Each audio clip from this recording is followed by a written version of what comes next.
मैं वीके आपके channel math examine में स्वागत करता हूं। वीडियो को लाइक कर दीजिए और चैनल को सब्सक्राइब कर दीजिए। चैप्टर डालो रिमाइंड नंबर सिस्टम।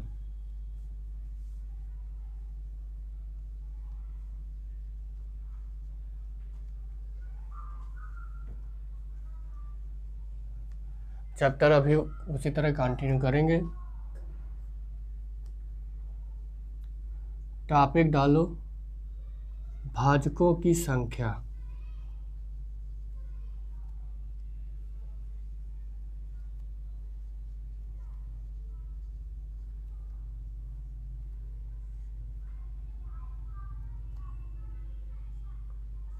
भाजकों की संख्या।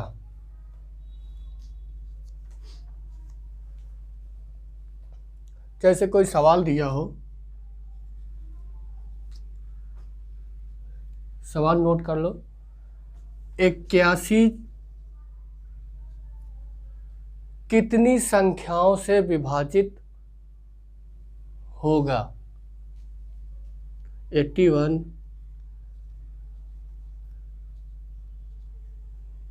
कितनी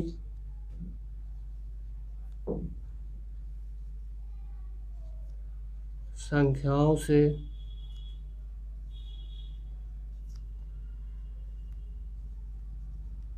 विभाजित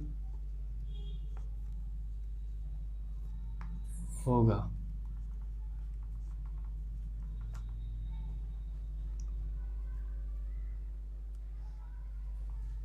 अच्छा, सबसे पहले ये बताओ इसको क्या कहते हैं? जो बीच में है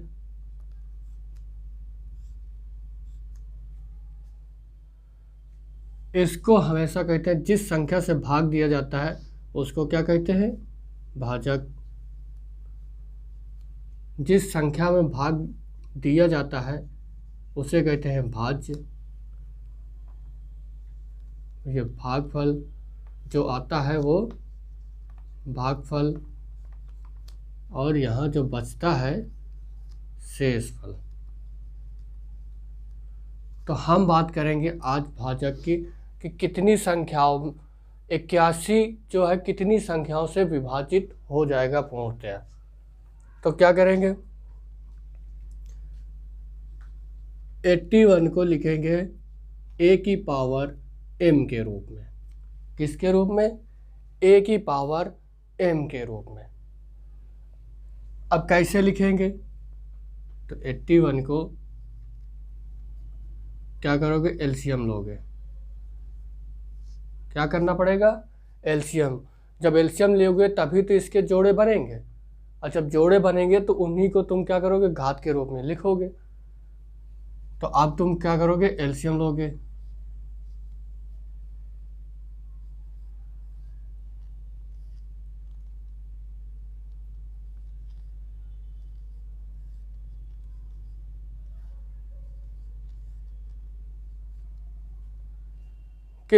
कितनी घातें बनी?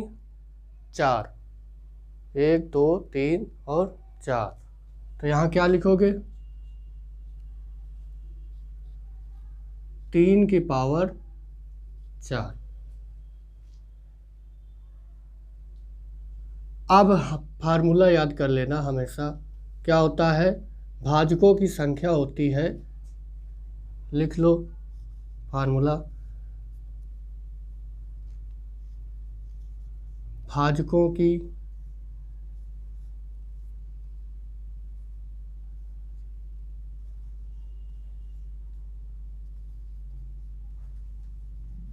संख्या बराबर m+1। क्या होता है? अगर कोई संख्या ऐसी लिखी हो जो a की घात m के रूप में लिखी हो, तो भाजकों की संख्या क्या होती है? m+1। सीधा केवल सिंपल सा सवाल है। जो भी संख्या दी होगी उस संख्या को लिखा जाएगा a की पावर m के रूप में। जब a की पावर m के रूप में लिख दोगे तो भाजकों की संख्या का फार्मूला होता है m+1। बस करना केवल इतना है कि जब भी सवाल पूछा जाए तो उस संख्या को a की पावर m के रूप में लिखेंगे। अब यहाँ पर a की पावर कितनी बनेगी, 3 की पावर कितनी बनी, 4। जब 4 बनी तो यहाँ पे क्या हो जाएगा, भाजकों की संख्या बराबर m+1, यानी 4 + 1 कितना हो गया, 5। 5 वो संख्याएं होंगी जो 81 को क्या करेंगे, पूर्णतया विभाजित करेंगे, जो 81 को पूर्णतया विभाजित कर देंगे। ठीक है, नोट कर लो।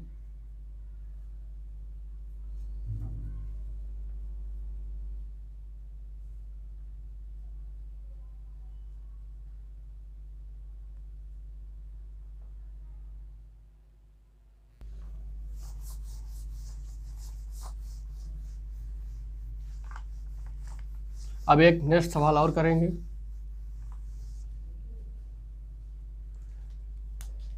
लिखा हो जैसे 64 कितनी संख्याओं से विभाजित होगा।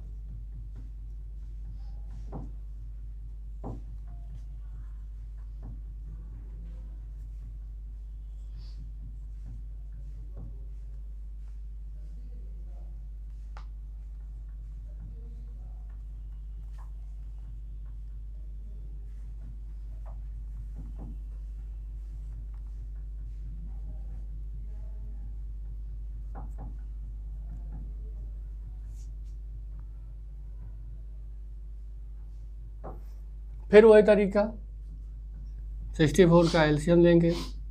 वैसे हमें पता भी है कि 64 किसकी घात होती है, 2 से इसको क्या करोगे, डिवाइड करोगे।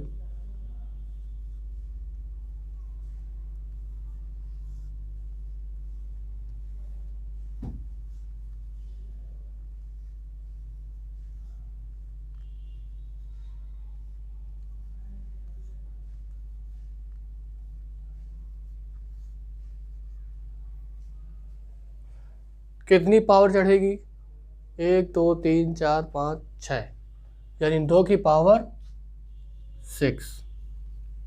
ये किसके रूप में लिख दिया गया, a की पावर m के रूप में, a की पावर m के रूप में लिख दिया। तो भाजकों की संख्या कितनी हो जाएगी, m+1, यानी 6 + 1, 6 + 1 बराबर कितना, 7।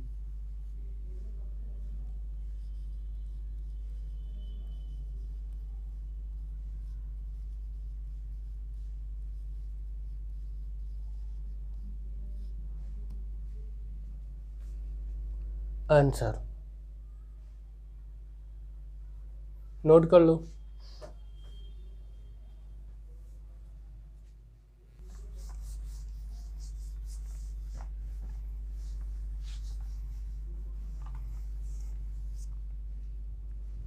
अब एक सवाल देखते हैं, 60 कितनी संख्याओं से विभाजित होगा। अच्छा सवाल है।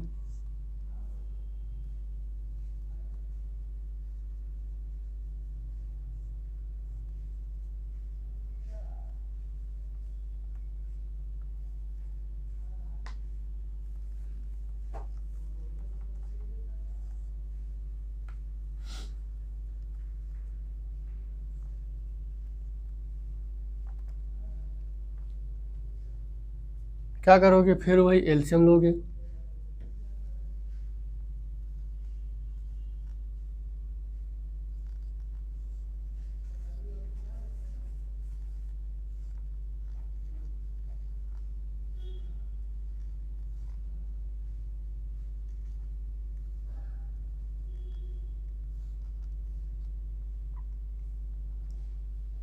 देखो अभी तक जो भी संख्याएं आपने की हैं, जिनका आपने सवाल हल किया है, वो क्या थे, किसी न किसी एक ही संख्या की घात के रूप में लिखी हुई थी। यहाँ पे क्या है, दो है, एक 3 है और एक 5 है। वैसे ही करना है, एक ही घात के रूप में लिखना है।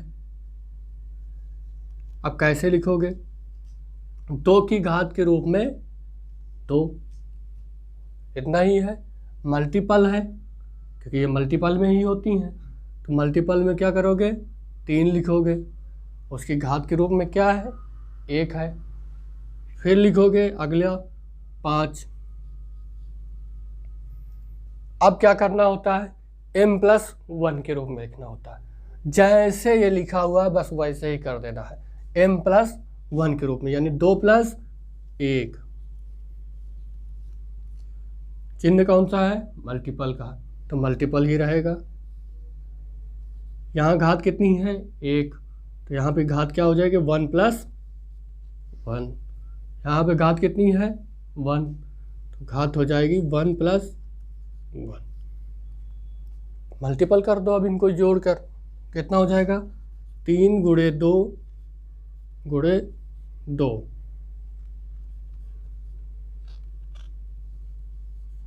12 आंसर।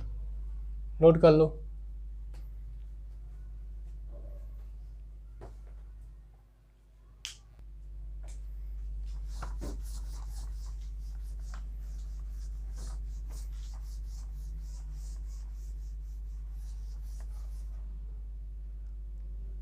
अब टॉपिक डाल लो, भाजकों का योग।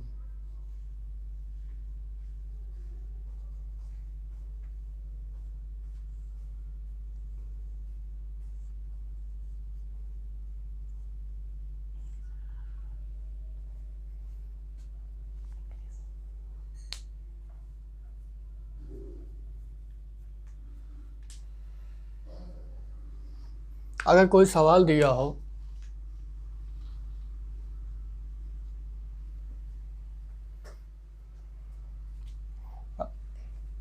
27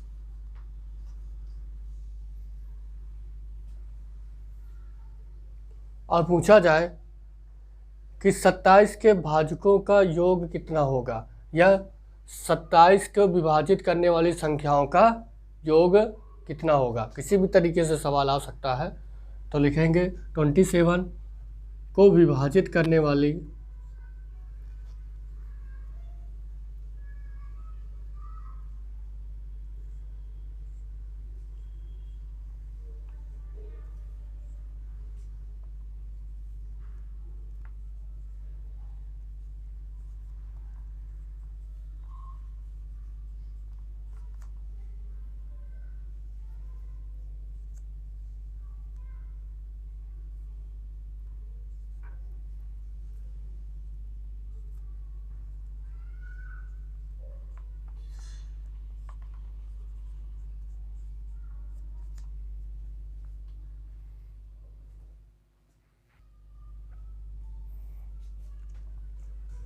ठीक है।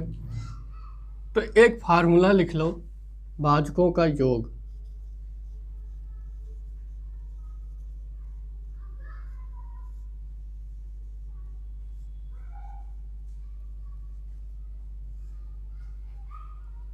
भाजकों का योग a की पावर p+1 - 1 अपान a - 1।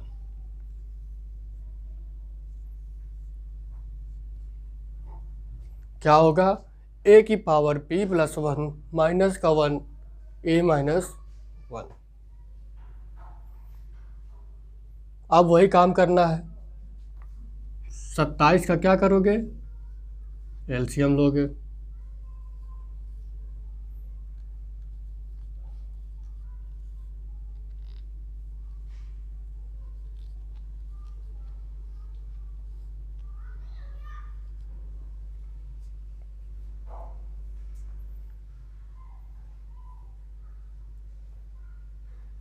तो कितनी घात बनी ये, 3 की पावर 3। कितनी घात बनी, 3 की पावर 3। तो आप क्या करोगे, सवाल को इसमें क्या करोगे, पुट कर दोगे। a का मान कितना है, 3, और घात है 3, घात का मान कितना है, p, तो p क्या है, घात है, तो उसका मान भी 3 है। तो यहाँ क्या करोगे,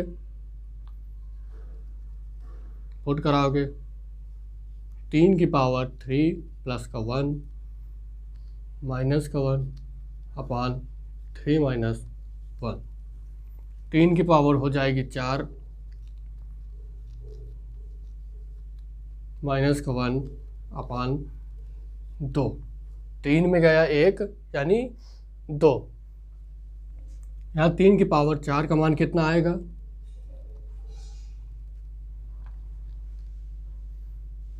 81 माइनस का 1 बटे या अपान 2। भाग दोगे 80 अपान 2 यानी 40। क्या हो जाएगा? आंसर होगा 40। अब जैसे अगर इतना समझ में आया तो फिर से देख लो। भाजकों का योग क्या होता है? फार्मूला है ए की पावर पी प्लस 1 माइनस का 1 अपान ए माइनस 1। एलसीएम लोगे 3 27, 3 27, 3 त्रिको 9, 3 की पावर 3। यहाँ ए का मान कितना है? 3 और पी का मान कितना है? 3। तो यहाँ पे तुम रख दोगे 3 की पावर 3 प्लस 1 यानी पी का मान 3 और ए का मान 3, 3 प्लस 1 और माइनस का 1 अपान 3 माइनस 1। 3 की पावर 4 का मान कितना होता है? 81 माइनस का 1 बटे 2 यानी 81 में 1 चले गए, 80 बटे 2 यानी 40।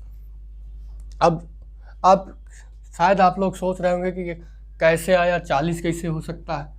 तो भाई हम देख भी लेते हैं कि 40 हो सकता है या नहीं हो सकता है। हम देख लेते हैं। 3 से इसको भाग देंगे तो हो जाएगा 3, 3 से कट जाएगी संख्या, 3 तो 9 से भी कट जाएगी, 3 त्रिको 9 27 से भी कट जाएगी। अब ये 1 से भी तो कटेगी।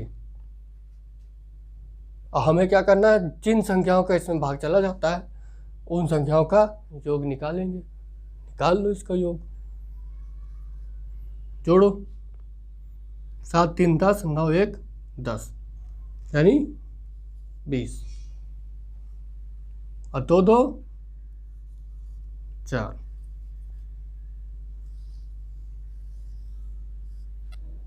क्या है? इस तरह से सवाल को करना है। इस तरीके से नहीं करना है क्योंकि तुम विभाजित करने वाली संख्याओं को कभी निकाल ही नहीं सकते। जब भी सवाल बड़ा आ जाएगा विभाजित करने वाली संख्याएं निकाल नहीं पाओगे, ढूंढ नहीं पाओगे। तो क्या करना है? सीधा सिर्फ फार्मूला लगाना है। अब फार्मूला से एक क्वेश्चन क्या हो जाता है? आसान हो जाता है। हर प्रकार के सवाल के लिए यही फार्मूला यूज करना है और इस तरीके से नहीं करना है। नोट कर लो, ठीक है। यहाँ पे देखो, तुम जब भाग वाली संख्याओं को, जो संख्या विभाजित होती है उनको लिखोगे और उनको जब जोड़ोगे तो 40 ही आता है। जो फार्मूला है उसको भी लगाएंगे तो आंसर क्या आता है? 40 ही आता है। तो बस इस बात को, ये तो एक छोटा सा क्वेश्चन था। क्वेश्चन क्या होंगे? धीरे धीरे बढ़ेंगे तो तब इस तरह आप कभी नहीं लगा पाएंगे, भाजकों की संख्या भी नहीं निकाल पाएंगे, कौन कौन से भाजक हैं और उनको योग नहीं कर पाएंगे। इस वजह से हमेशा सीखना यही है कि फार्मूला से लगाओ। ये थोड़ा सा बड़ा ज़रूर लग रहा है मगर यहाँ पे तुम्हें इस तरह करना भी नहीं है। ये तो बहुत इजी तरीके से एक एक समझाने के लिए किया गया है। आप सीधा यहाँ रखेंगे, सीधा फार्मूला लगाएंगे, सीधा कैलकुलेशन करेंगे और यहाँ पे आंसर लिखेंगे कितना आ रहा है। चलो नेक्स्ट सवाल देखते हैं।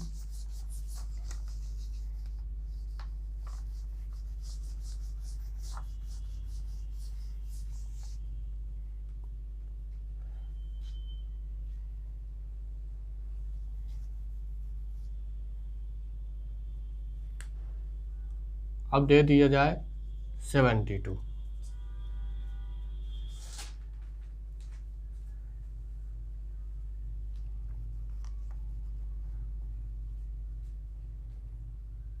फिर वही तरीका, 72 को विभाजित करने वाली संख्याओं का योग निकालना है। क्या करोगे? एलसीएम लोगे।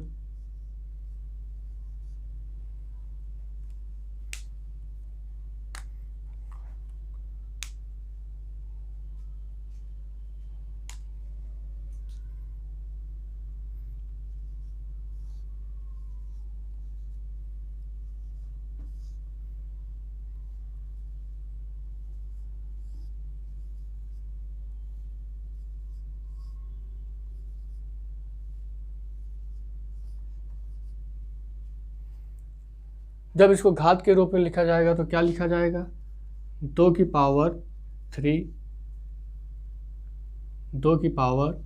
3 इंटू 3 की पावर 2। फिर अब वही फार्मूला लगाएंगे। क्या होता है फार्मूला,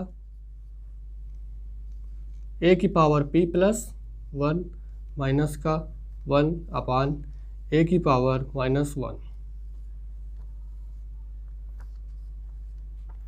अब दोनों में अप्लाई करेंगे अलग अलग। अब वैसे ही करेंगे जैसे पहले करते थे कि बीच में मल्टीपल है तो बीच में मल्टीपल ही रखा जाएगा। करेंगे 2 की पावर 3 प्लस का 1 माइनस का 1 अपान 2 माइनस 1।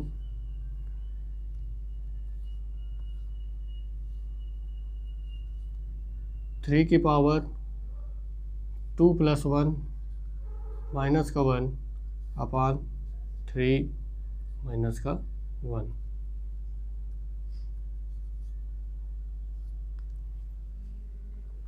साल करोगे 2 की पावर 3 प्लस 1 यानी कि 2 की पावर 4, तो 2 की पावर 4 लिखोगे। 2 की पावर 4 माइनस का 1 अपान 2 माइनस 1 यानी मते 1 हो जाएगा, तो उसको क्या करोगे, नहीं लिखोगे। 2 माइनस 1 यानी 1, अपान में 1 बचेगा तो 1 को क्या करोगे, नहीं लिखना है। 2 की पावर क्या करोगे, यहाँ पे 2 1 3 यानी 3 की पावर हो गया 3 माइनस का 1 अपान यहाँ 3 माइनस 1 यानी 2। 2 की पावर 4 का मान कितना होता है, 16 और माइनस का 1। यहाँ 3 की पावर 3 का मान कितना होता है, 27 माइनस का 1 अपान 2। 16 में 1 गए 15 मल्टीपल 27 में 1 चला गया 26 अपान का 2।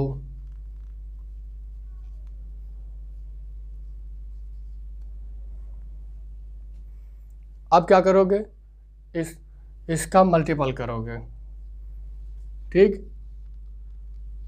कितना आएगा,